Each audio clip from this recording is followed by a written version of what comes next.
All right, we'll get started. We'd like to welcome two-time defending champion Rory McIlroy into the interview room at the RBC Canadian Open. Rory, obviously a different venue here this year at Oakdale, but just an opening comment on being back in Toronto to defend your title. Yeah, it's nice to be back.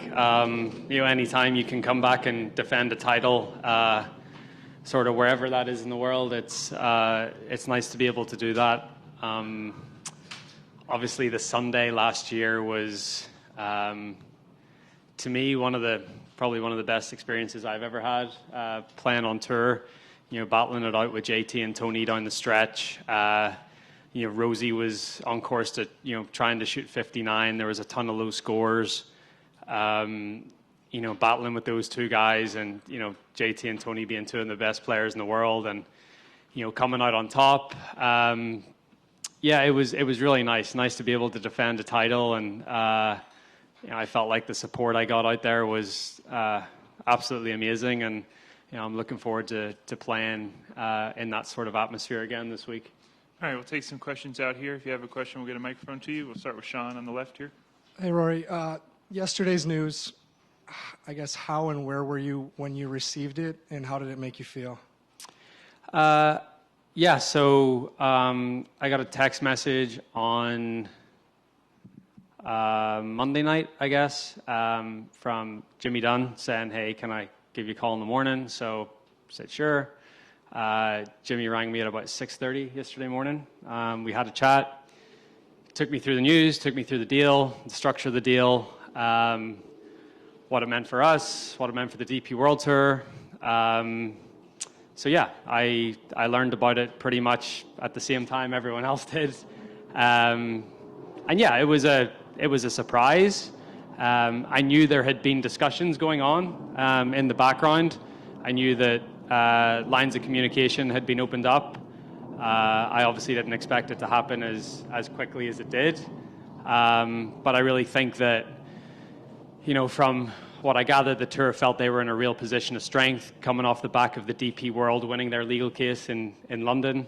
It sort of weakened the other side's position, and they went in there, and the way Jimmy described it, Rory, sometimes you got 280 over water and you just got to go for it.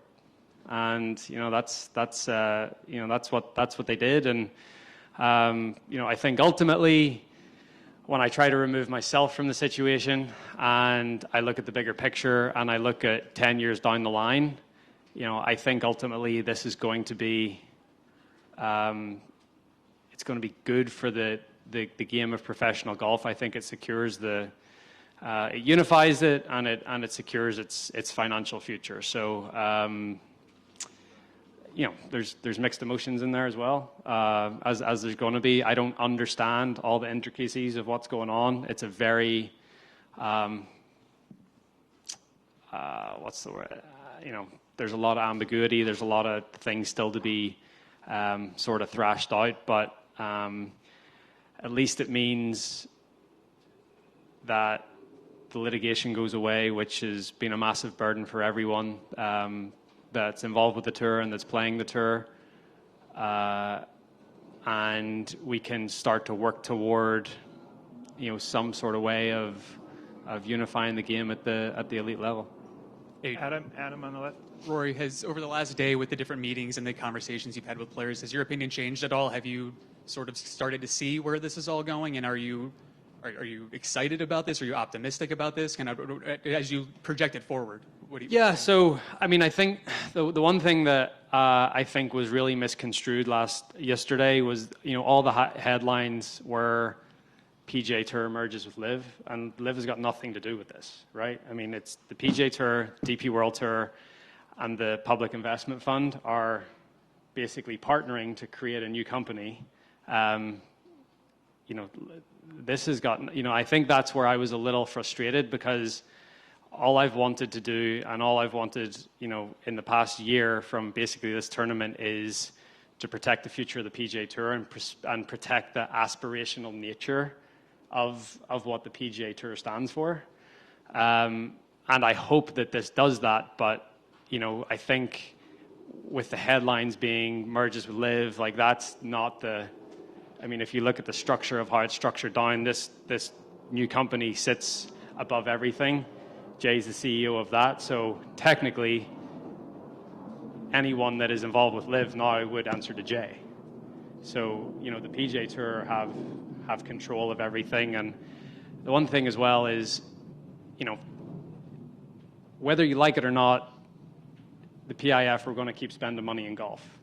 At least the PGA Tour now controls how that money is spent. You know, so if you're thinking about one of the biggest sovereign wealth funds in the world, would you rather have them as a partner or an enemy?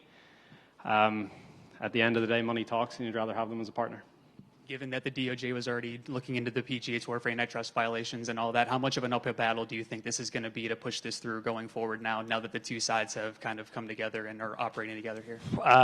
That's way above my pay grade. I have no idea how the Department of Justice operates. I have not been involved in any of those discussions, and it would be very silly and naive of me to comment on that. All right, we'll go to Lucas right here on the aisle. Hi, Rory. I know it's early, but how does an announcement like this impact tournaments like the Canadian Open, for example, one of the storied events on the PGA Tour? I mean, I feel bad for RBC and the Canadian Open to think about what went on this time last year and then the bombshell that was dropped. I mean, RBC have been one of the biggest supporters of the PGA Tour over the last 10 years. They, you know, this year they're supporting a designated event at Hilton Head. They're sponsoring their National Open. They're pouring tens of millions of dollars into the PGA Tour that the players obviously benefit from. So I feel bad because, you know, being such a great partner and having this stuff sort of dropped on you 2 years in a row is very unfair. As to what it looks like going forward, you know, I'd like to say that things don't change. I'd like to think that the Canadian Open keeps on thriving, and just like every other event on the PGA Tour. And I think the PGA Tour are hopefully going to announce their 2024 schedule here in the next 2 or 3 weeks, and I don't think that'll. I don't expect that to change. Another one on the right here. Rory, Simon Dingley from CBC News. We heard there was a lot of anger in the clubhouse yesterday in the meeting with the commissioner. Do you still have confidence in Jay Monahan as commissioner of the PGA? Yeah, I do. And look, I've dealt with Jay a lot closer than a lot of those guys have, and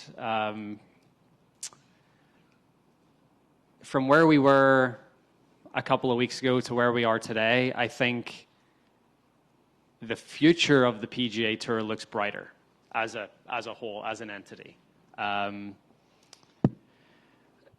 What that looks like for individual players in terms of keeping a tour card and, bringing players back into the fold, and then that, sacrifices other people. That's where the anger comes from, right? And I understand that, and there still has to be consequences to actions. The people that left the PGA Tour irreparably harmed this tour, started litigation against it.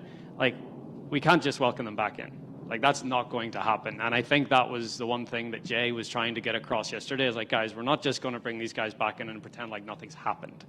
That is not going to happen. So I do have confidence in him. I think you ask the people around him that deal with him in a business sense, whether it's the directors of the board of the PGA Tour or the title sponsors that he deals with. I mean, he seems to be a very impressive individual when it comes to business. Second question. I know you and many other golfers were offered substantial amounts of money to join LIV. I was never offered any money. My apologies. Should the golfers who maybe stayed loyal and turned down LIV, should they be made whole financially? I mean, the simple answer is yes. The complex answer is how does that happen? Mm-hmm. Right? And that's all gray area and up in the air at the minute. But yeah, there's, it's hard for me to not sit up here and feel somewhat like a sacrificial lamb and, feeling like I've put myself out there and this is what happens. Again, removing myself from the situation, I see how this is better for the game of golf. There's no denying that. But for me as an individual, yeah, there's just going to have to be conversations that are had. Jason and then John on the left.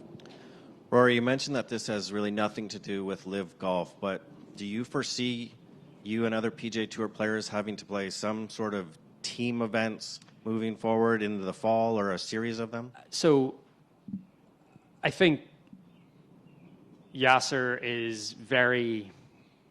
So the PGA Tour are already doing their own sort of team thing, right? We're going to do TGL, which is, it's not on a golf course, but it's a team type of event, and it's an entertainment product, and that stuff was already starting to happen, but it was very delineated, right? So you had like proper competitive golf like we're playing this week, and you have more entertainment type of golf that you get more into the team atmosphere, and you bring tech into it, and it's a more made for TV type of deal. I would say an element of team golf might still stay. It certainly, in my opinion and my hope, is it won't be under the LIV umbrella. It's something that the PGA Tour will control, the PGA Tour will operate, and it will hopefully look very different to what LIV has been. Second question, how much of a distraction is this as you try to go and win this tournament 3 times in a row? Yesterday was tough. I think the shock of it, the surprise of it, I wasn't looking forward to this, to be honest with you. But, once we all get done here and you write your stories and say what I say or quote me or whatever it is, I'm going to go to the range and do some practice and try to get ready for a golf tournament. John. Hey, Rory. John Chidley-Hill from the Canadian Press. A lot of fans are upset at this news. The war of words between the PGA Tour and LIV got very heated and fans got very involved.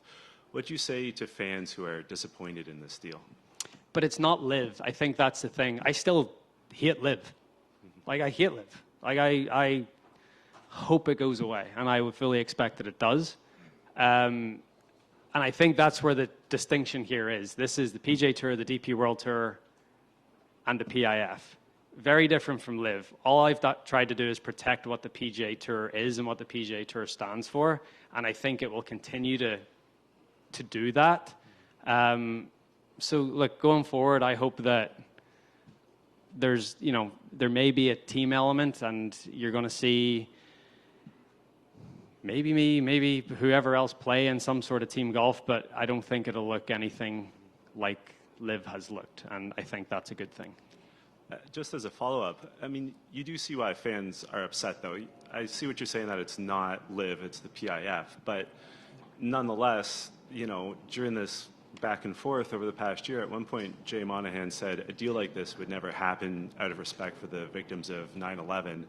Obviously, you're not responsible for what Mr. Monahan says, but you can see why this has stirred up a lot of emotions in fans, right? Of course. I said it to Jay yesterday, you've galvanized everyone against something, and that thing that you galvanized everyone against, you've now partnered with. So, yeah, of course I understand. It is hypocritical. It sounds hypocritical. The one thing I would say is, again, whether you like it or not, the PIF and the Saudis want to spend money in the game of golf. It is they want to do this, and they weren't going to stop. So how can the thing for me, and this is one thing that I've always thought about, how can we get that money into the game but use it the right way? And I think that's what this ultimately will do. Hopefully. I mean, that's my hope. Got one in the front right over here. Just over here.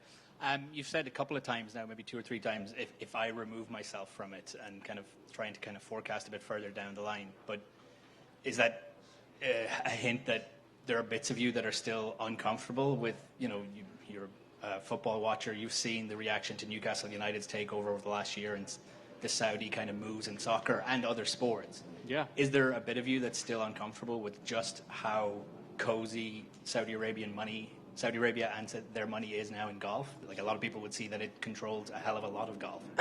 I've come to terms with it. I see what happened in other sports. I see what's happened in other businesses. And honestly, I've just resigned myself to the fact that this is what's going to happen. Like, it's very hard to keep up with people that have more money than anyone else. And again, if they want to put that money into the game of golf, then why don't we partner with them and make sure that it's done in the right way? And that's sort of where my head's at. Got time for a couple more? We got one on the right here, and then we'll go to the back. Thanks, Rory. I'm just wondering if you have any thoughts or feelings or insight as to what this does to the Ryder Cup and the DP World Tour. And I ask that just how it sounds, but also, as you are aware, the European Tour is headed by a Canadian. I'm very aware of that. Very proud Canadian. I don't think it changes. You know, the ruling in that arbitration court was upheld that the European Tour can uphold the rules and regulations and sanction people for leaving the tour, for harming the tour. And again, I think it's a moot point because all those guys have resigned their membership. If you're not a member of the European Tour, you can't play the Ryder Cup. So to me, it's a moot point. In the back. Good morning, Rory. Walter Rigobon, Zoomer Radio in Toronto. I'm going to give you a bit of a break from some of this conversation. We're at a very special place here, the Oakdale Golf and Country Club. It's special in a lot of ways. Special for me. I caddied here when I was a kid. You've now played 9 holes at Oakdale. And tell me your first impressions of the course and how you're going to play 18 differently the next time. I played it okay today. I made a birdie. I mean, the only way I'd want to play it differently is make an eagle. It's a... there was a couple of greens on that back 9 that were quite severe. So there's limited hole locations that you're going to be able to use on some greens. But you have to be very wary of where you put the ball on the greens. You start getting yourself above the hole on some of those greens, it's going to become very, very tricky. I think it's a good setup. The rough is incredibly thick. It's long. Very hard to control your ball out of the rough. I think there's quite a few greens where you can tuck pins away, behind bunkers and stuff. So if you need to get the ball in play and be able to put spin on your ball to get close to some of those holes. So I thought the back 9 was good. I thought it was quite scoreable. There's quite a few birdie chances out there. I've heard that the front 9's a little more difficult. There's a few very tough par 4s on that front 9. And yeah, I mean, thankfully tomorrow I'm starting on the easier 9, so hopefully get off to a good start, and then I'll be playing the front 9 blind, but hopefully Harry's walked it a couple of times and gives me the right lines. Got time for 2 more on the left for here. Rory, welcome to Canada. How are you able to sort of quail a lot of the noise that comes around you? You played great through 3 rounds at the PGA Championship, such a hard course, Memorial in a perfect spot, such a hard course, but anytime you don't win, the perception is like Rory let down, but you're tackling these really difficult layouts and you're putting yourself in a perfect spot. On that note, we have a U.S. Open next week. How familiar on that course? And did you get a chance to talk to Jack yet? Because we picked up on the mic when you walked off 18 at Memorial.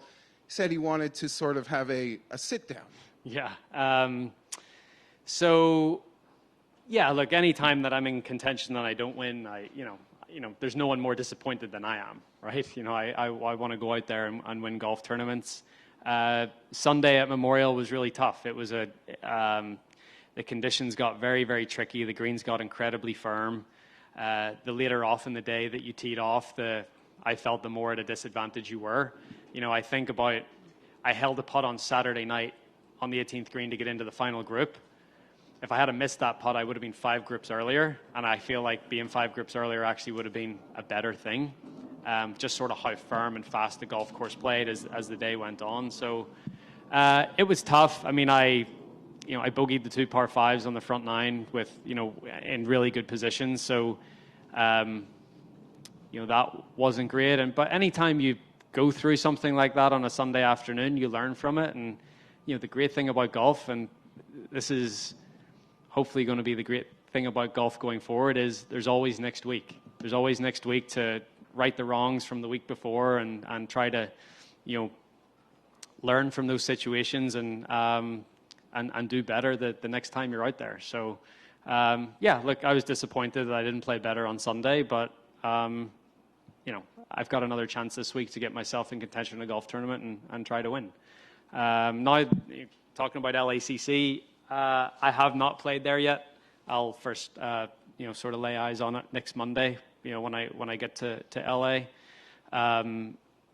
I've watched some videos on YouTube. I sort of know the look of the course and the topography a little bit and sort of what to expect, but you don't get a real grasp of it until you're actually out there and your feet are on the ground. So I'm excited. I mean, I've got 4 days of competitive golf to get through here first and trying to win my third Canadian Open, and that's at the forefront of my mind. But obviously with a major next week as well, I'm looking forward to that.